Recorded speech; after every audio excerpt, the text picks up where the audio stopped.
വിശുദ്ധ വേദപുസ്തക താളുകളിൽ സ്നേഹപൂർവം കോറിട്ടിരിക്കുന്ന യേശുക്രിസ്തുവിന്റെ അരുമ സ്നേഹിതരാണ് ബഥാന്യയിലെ സഹോദരങ്ങളായ ലാസറും സഹോദരിമാരായ മാർത്തയും മറിയയും.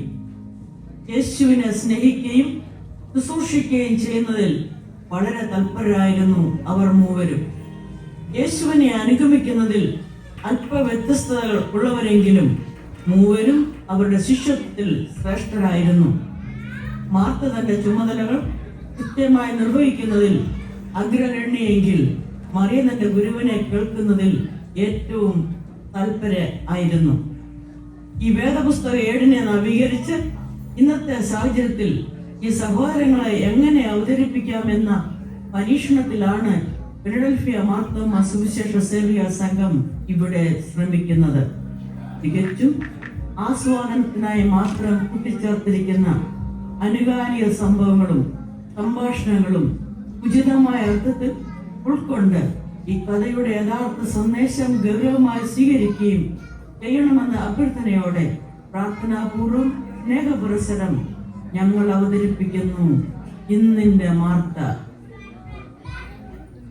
സിയോൻ യാത്രയതിൽ മനമേ ഭയമൊന്നും വേണ്ടിയില്ല. സിയോൻ യാത്രയതിൽ മനമേ ഭയമൊന്നും വേണ്ടിയില്ല. ദൈവമേ, സമയം പോയല്ലോ. ഇവിടുത്തെ പണി മുഴുവൻ കിടക്കുന്നു. ഈ പണിയൊക്കെ ഒന്ന് തീർന്നെങ്കിൽ എനിക്ക് കൂടി യേശുവിന്റെ പ്രശ്നവും കേൾക്കാൻ പോകാമായിരുന്നു. അതിനെന്താ മാർട്ടെ, നമുക്ക് ഒരുമിച്ച് പോകാം. നീ പോയി റെഡിയായിക്കോ. പെന്തക്കോസ്തു നാളിൽ മുൻമഴ പെയ്ച്ച പരമപിതാവേ പിന്മഴ നൽകാം. പെന്തക്കോസ്തു നാളിൽ മുൻമഴ പെയ്ച്ച പരമപിതാവേ പിന്മഴ നൽകാം. ആ, നീ ഇവിടെ പാട്ടും പാടി മഴയും തേച്ചുകൊണ്ടിരുന്നാൽ ഇവിടുത്തെ പണി തീരുമോ മറിയേ? യേശുവിനെ ഇന്ന് ഇവിടെ അത്താഴത്തിന് വിളിച്ചിരിക്കുന്ന കാര്യം നീ മറന്നുപോയോ? അപ്പോൾ ഞാനും കൂടി വന്നാൽ എങ്ങനെയാ? സദ്യ ഒരുക്കണ്ടേ? ആപ്പിറ്റൈസർ വേണം, കട്ട്ലേറ്റ് വേണം, പപ്സ് ഉണ്ടാക്കണം, ബിരിയാണി വയ്ക്കണം, ചപ്പാത്തിയും ചിക്കൻ കറിയും വേണം, പിന്നെ ഡെസേർട്ട് ഉണ്ടാക്കണം. അങ്ങനെ എന്തെല്ലാം ഒരുക്കിയാലാ ഇവിടുത്തെ പണികൾ തീരുക? മാർട്ടെ, നമ്മൾ യേശുവിനെ അല്ലേ വിളിച്ചിരിക്കുന്നത്. യേശുവിന് ഈ പറഞ്ഞ 5 കോഴ്സ് മീൽ ഒന്നും വേണ്ട. നിനക്കറിയില്ലേ, അപ്പവും മീനുമാണ് ഗുരുവിന്റെ ഇഷ്ടഭക്ഷണം. കുറെ അത്തിപ്പഴവും കൂടി ആയാൽ ഏറെ സന്തോഷം. ഓ, അത് നമുക്ക് ആ സൂസൻ ബെന്നിയുടെ വീട്ടിൽ നിന്ന് പ്രസംഗം കേട്ട് മടങ്ങി വരുമ്പോൾ പറിച്ചാൽ പോരെ. എടാ ലാസറേ, നീ ഇപ്പോൾ എങ്ങോട്ട് പോകുന്നു? നീ അറിഞ്ഞില്ലേ ഗലീല കടൽക്കര കൺവെൻഷൻ നടക്കുന്നത്? യേശുവാണ് ഈ വർഷത്തെ മുഖ്യ പ്രഭാഷകൻ. വലിയ അത്ഭുതങ്ങളല്ലേ അവിടെ നടക്കുന്നത്. ചെടികൾ കേൾക്കുന്നു, മുടന്തർ നടക്കുന്നു, കുരുടർ കാണുന്നു, കുഷ്ഠരോഗികൾ സൗഖ്യമാകുന്നു. വളരെ അനുഗ്രഹീതമായ രോഗശാന്തി ശുശ്രൂഷയാണ് നടന്നുകൊണ്ടിരിക്കുന്നത്. എന്റെ ലാസറേ, എനിക്കും കൂടി വരണമെന്ന് വലിയ ആഗ്രഹമാണ്. എന്നാൽ യേശുവിനെയല്ലേ ഡിന്നറിന് വിളിച്ചിരിക്കുന്നത്? ആ കാര്യം നീ മറന്നുപോയോ? ഇവിടുത്തെ കാര്യങ്ങൾ ഒന്നും തീർന്നിട്ടില്ല, ആരും സഹായത്തിനുമില്ല. എന്നാൽ നീ വാ മറിയേ, നമുക്ക് പോകാം. ഈ മാർത്തയുടെ പരാതി തീർന്നിട്ട് ഒന്നും നടക്കും. അത് കൊള്ളാം. ഏതായാലും നിനക്ക് ഈ ലിസ്റ്റിലുള്ള സാധനങ്ങൾ എല്ലാം വാങ്ങിക്കൊണ്ട് വരണം. എന്നാ മാർത്തയത്? ഒരു സൂപ്പർ മാർക്കറ്റിലുള്ള മുഴുവൻ സാധനങ്ങൾക്ക് പുറമെ കുട്ടനാട് സൂപ്പർ മാർക്കറ്റിലുള്ള സാധനങ്ങളുമുണ്ടല്ലോ. അതെ, ഇവിടെ ചിക്കൻ ഇല്ല, കട്ട്ലേറ്റിനുള്ള ബീഫ് ഇല്ല, കുറച്ച് മല്ലിയില വാങ്ങണം, കണ്ടൻസ്ഡ് മിൽക്കും ക്രീം ചീസും കൂടെ വാങ്ങിക്കണം. ഓ ശരി ശരി, വിവരിക്കണം. പ്രസംഗം കഴിഞ്ഞ് ഞാൻ വാങ്ങിക്കൊണ്ടുവരാം. എന്നാൽ നമുക്ക് പോകാം ലാസറച്ചായ. മാർത്തെ, നീയും കൂടി വരുന്നെങ്കിൽ നമുക്ക് ഒന്നിച്ചു പോകാമായിരുന്നു. ഗുരു നിന്നെ തീർച്ചയായിട്ടും തരും. എന്നെ കൊണ്ടൊന്നും പറയിക്കരുത് മറിയേ. ആ മുണ്ടപ്പാക്കിലെ സോഫിയുടെ വീട്ടിൽ കൊടുത്തതിൽ ഏറ്റവും ഭംഗിയായി യേശുവിന് വിരുന്ന് നമുക്ക് കൊടുക്കണം. അല്ലെങ്കിൽ എനിക്കത് നാണക്കേടാവും. അതുകൊണ്ട് നിങ്ങൾ പോയി പെട്ടെന്ന് തിരിച്ചു വരണേ.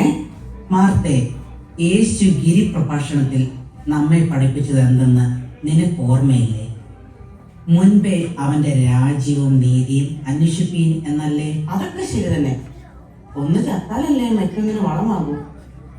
എന്നും ഇവിടുത്തെ പണി മുഴുവനും ഞാൻ തന്നെ ചെയ്യണം. എന്നാൽ ശരി ശരി, ഞങ്ങൾ പോകട്ടെ. പോകുന്നതൊക്കെ കൊള്ളാം. ആരെങ്കിലും ഞാൻ എന്ത് എന്ന് ചോദിച്ചാൽ കൂടുതലൊന്നും വിസ്തരിക്കാൻ നിൽക്കണ്ട.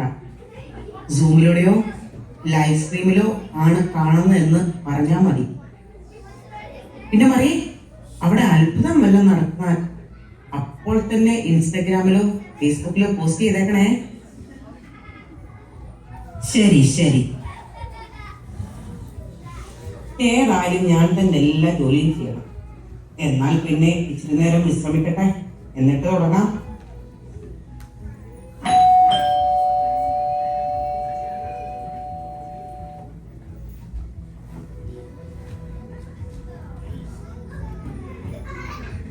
ആ സലോമി, നീയായിരുന്നോ? എന്താടി വടിയൊക്കെ ആയി? നല്ല സ്വർണം പൂശിയ വടിയാണല്ലോ നീ പിടിച്ചിരിക്കുന്നത്. കണ്ടിട്ട് മോശയുടെ അംശോടി പോലെ ഉണ്ടല്ലോടി. എടി, ഇത് മോശയുടെ അംശവടിയൊന്നും അല്ല. ആ മോശമാവിന്റെ അടുത്ത് നിന്ന് ഏറ്റവും കാശ് കൊടുത്ത് മേടിച്ചതാ.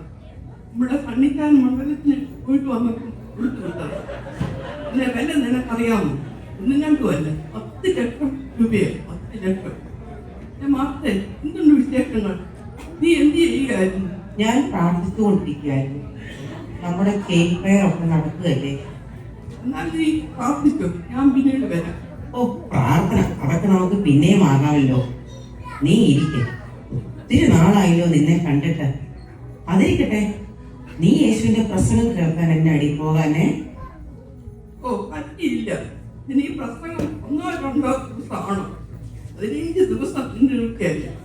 എന്നാ ഇങ്ങനെ പറഞ്ഞ പോലെ ആണേല് ഡാൻസ്, ഡോക്ടർ, മ്യൂസിക് കൂടാതെ പരീക്ഷയും. ഇതന്നെ പറഞ്ഞു, പ്രസംഗമാണോ അതോ പരീക്ഷയാണോ? അതിപ്പം നീ ചോദിച്ചാൽ പരീക്ഷ തന്നെയാടി വലുത്. നീ ഇന്ന് ഫേസ്ബുക്ക് ചെക്ക് ചെയ്തു? കഴിഞ്ഞ ആഴ്ചയിലെ നമ്മുടെ സേവ്യാസംഘടനയുടെ പടങ്ങളൊക്കെ പോസ്റ്റ് ചെയ്തിട്ടുണ്ട്. എല്ലാവരും തെറ്റിദ്ധാരണ ഒക്കെ കൊടുത്ത് എന്തെല്ലാം ഇതിനാണോ ഇത്രമാത്രം പടങ്ങൾ? ഞാനൊന്നും ടൈപ്പും ചെയ്തില്ല, ഏതും ചെയ്തില്ല. നീയും ടൈപ്പ് ചെയ്യാനൊന്ന് പോകണം. ആഹാ, എന്നാൽ ഞാനത് നോക്കട്ടെ. അതാണെങ്കിൽ നിന്റെ ക്ലാസ് റീജിയണൽ കോമ്പറ്റീഷൻസ് ഒക്കെ നടക്കുകയല്ലേ, പ്രാക്ടീസിനും പോകണം. എനിക്കാണെങ്കിൽ പ്രാക്ടീസ് പിന്നെ മുംബൈക്കും പോകണം. എന്നാൽ ശരിയടി, എനിക്കാണെങ്കിൽ യേശുവിന് ഡിന്നർ കൊടുക്കണം. ഒരു 5 course മീലാണ് ഞാൻ പ്ലാൻ ചെയ്തിരിക്കുന്നത്. അയ്യോ, എന്നാൽ ഞാൻ വൈകിട്ട് വരാം. എനിക്ക് യേശുവിനെ കാണാം. ഞാൻ പോയിട്ട് വരാം. ഓ, ഇന്ന് നമ്മുടെ സേവിയാ സംഘം സെക്രട്ടറിയുടെ വെഡിങ് ആനിവേഴ്സറി ആണല്ലോ. 23 വർഷമോ? അവളെ കണ്ടാൽ 23 വയസ്സേ പറയൂ. എന്തായാലും ഒരു കുട്ടി കൊടുത്തേക്കാം. അവള് പാവാ. അയ്യോ, സമയം പോയത് അറിയില്ല.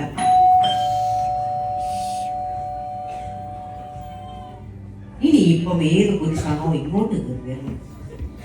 ഒരു പണിയും ഞാൻ സമ്മതിക്കത്തില്ല. ആഹാ, ആരൊക്കെയാ ഇത്? പ്രഭയ്ക്കും സൂസനെയോ?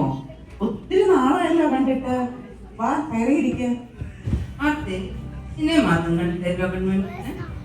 രാവിലെ അനിയത്തിമൊക്കെ മുമ്പിൽ തന്നെ ഇരിപ്പുണ്ടായിരുന്നല്ലോ. എടി, യേശുവിനെ എന്ന് ഇവിടെ ഡിന്നറിന് വിളിച്ചു. അതുകൊണ്ട് പോകാൻ പറ്റിയില്ല. എങ്ങനെയുണ്ടായിരുന്നു പ്രസംഗം? വളരെ അനുഗ്രഹീതമായ പ്രസംഗമായിരുന്നു. ഓ, എനിക്കത്ര അനുഗ്രഹീതമായൊന്നും തോന്നിയില്ല. അല്ലെങ്കിൽ നീ പ്രസംഗം കേൾക്കുന്നതല്ല വരുന്നത്. എല്ലാവരുടെയും സാരി, ചുരിദാറും മേക്കപ്പ് ഒക്കെ നോക്കാനല്ലേ. അല്ല മാത്രമേ നീ അങ്ങ് കറുത്ത് പരിപാടി ഇരിക്കുകയാണെങ്കിൽ ഇന്ത്യയിലും വീട്ടിലൊന്നും ചെയ്യാറില്ല. എന്തോ പറയാനാണ്? ജോലി കഴിഞ്ഞിട്ട് എനിക്ക് എവിടെ സമയം? അല്ലെങ്കിൽ ആരെ കാണാനാ നമ്മുടെയൊക്കെ മുഖം? നിങ്ങൾ നമ്മുടെ പള്ളിയിലെ വിവരങ്ങൾ വല്ലതും അറിയുന്നുണ്ട്. RSS picnic, programme, golden jubilee inauguration, പിന്നെ ഇടകമിഷനാണെങ്കിൽ എല്ലാ കോൺഫറൻസിന്റെയും കോൺട്രാക്ട് അങ്ങനെ തിരക്കല്ലേ. നമ്മുടെ 50 വർഷ ജൂബിലി വലിയ ഗംഭീരമായ ഒരു വർഷം നീണ്ടു നിൽക്കുന്ന പരിപാടിയാണെന്നൊക്കെയാണ് കേൾക്കുന്നത്. നമ്മുടെ ടിക്കറ്റിനെ നിലം തൊടിയിക്കാതെ ഓടിക്കൊണ്ടിരിക്കുകയാണ്. പിന്നെ നമ്മുടെ സെക്രട്ടറി ബിജുവിന്റെ ഇതിനെക്കുറിച്ചുള്ള വിവരണമൊക്കെ നീ കേട്ടായിരുന്നോ? ഞാൻ എങ്ങനെ അറിയാനും? ആ മറിയ വന്നാൽ ആത്മീയ കാര്യങ്ങൾ മാത്രമേ പറയത്തുള്ളൂ. കേൾക്കാം, നമുക്കറിയാം. യേശു പറഞ്ഞിട്ടില്ലേ, നമ്മൾ പറയുന്ന ഓരോ വാക്കും വെടിപ്പും വിശുദ്ധിയുള്ളതായിരിക്കണം. ഓ, ഒരു വിശുദ്ധ വന്നിരിക്കുന്നു. മാർത്തേ, നിനക്ക് എന്റെ സഹായം വല്ലതും വേണോ? എടി, എന്നാൽ കുറച്ച് വെജിറ്റബിൾ അരിഞ്ഞതാ. അയ്യോ, ഇപ്പോഴാണ് ഞാൻ ഓർത്തത്. ആവശ്യമായ ഓഫീസിൽ നിന്ന് വരാറായി. ഒരിടം വരെ പോകാൻ റെഡിയായി നിൽക്കണമെന്ന് എന്നോട് പറഞ്ഞു. എന്നാൽ ഞങ്ങൾ പോകട്ടെ, വൈകിട്ട് കാണാം. എന്നെ അവളുടെ വെജിറ്റബിൾ അറിഞ്ഞിട്ട് വേണം നമ്മുടെ കൈയെല്ലാം കറയാകാൻ. ഞാൻ ഇന്നലെ മാനിക്കൂർ ചെയ്തതേ ഉള്ളൂ. ഞാൻ പോളീഷ് എല്ലാം വൃത്തിയാണ്. എന്നാലും നമുക്ക് സഹായിക്കാൻ പറ്റും. മാത്തേ, ജോലിയൊക്കെ എന്തുവായി? കഴിഞ്ഞോ? എന്ത് പറയാനാ, ഒന്നും കഴിഞ്ഞില്ല. സമയം പോയത് അറിഞ്ഞില്ല. ഏതായാലും നീ എത്തിയല്ലോ, നമുക്ക് ഒരുമിച്ചിരുന്ന് പണി തീർക്കാം. നീ പറഞ്ഞതെല്ലാം ഇവൾ ഇവിടെ ഫേസ്ബുക്കും യൂട്യൂബും നോക്കി സമയം കളയുമെന്ന് എനിക്ക് അന്നേരെ അറിയാൻ. യേശു തമ്പുരാൻ നമ്മളെ പഠിപ്പിച്ചതല്ലേ സമയം തക്കത്തിൽ ഉപയോഗിക്കണമെന്ന്. ഇത് ഇവരെ കൊണ്ട് പറ്റുമെന്ന് തോന്നുന്നു. ഒട്ട് റോയിയുടെ ഓർഡർ ചെയ്യണമെന്ന് തോന്നുന്നു. മാർത്തേ, മറിയേ, യേശു വരുന്നു. നിങ്ങൾ ഇതുവരെ റെഡിയായില്ലേ?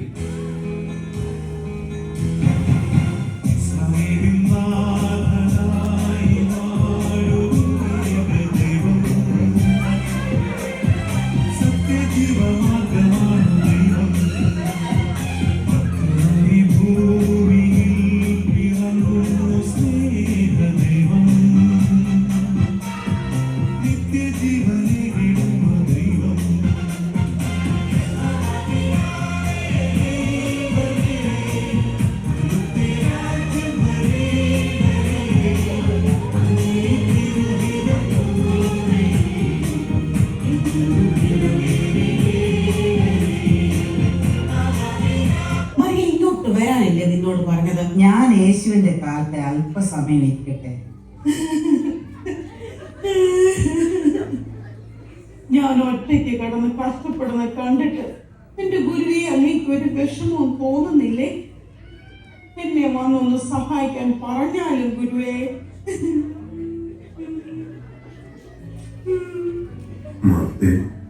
മാർത്തേ, നീ പലതിനെ ചൊല്ലി വിചാരപ്പെട്ടും മനം കലങ്ങിയും ഇരിക്കുന്നു. എന്നാൽ അല്പമേ വേണം, അല്ല ഒന്ന് മതി. മറിയ നല്ല അംശം തിരഞ്ഞെടുത്തിരിക്കുന്നു. അത് ആരും അവളിൽ നിന്ന് എടുക്കുകയും ഇല്ല. ഇത് പ്രധാനമായതിനാൽ സമയം തക്കത്തിൽ ഉപയോഗിക്കുകയും നിങ്ങൾ ബുദ്ധിയുള്ള ആരാധനയായി നിങ്ങളുടെ ശരീരങ്ങളെ ജീവനും വിശുദ്ധിയും ദൈവത്തിന് പ്രസാദവുമുള്ള യാഗമായി സമർപ്പിക്കും. ഈ ലോകത്തിന് അനുരൂപമാകാതെ നന്മയും പ്രസാദവും പൂർണ്ണതയുമുള്ള ദൈവഹിതം ഇന്നതെന്ന് തിരിച്ചറിയേണ്ടതിന് മനസ്സ് പുതുക്കി രൂപാന്തരപ്പെടുക.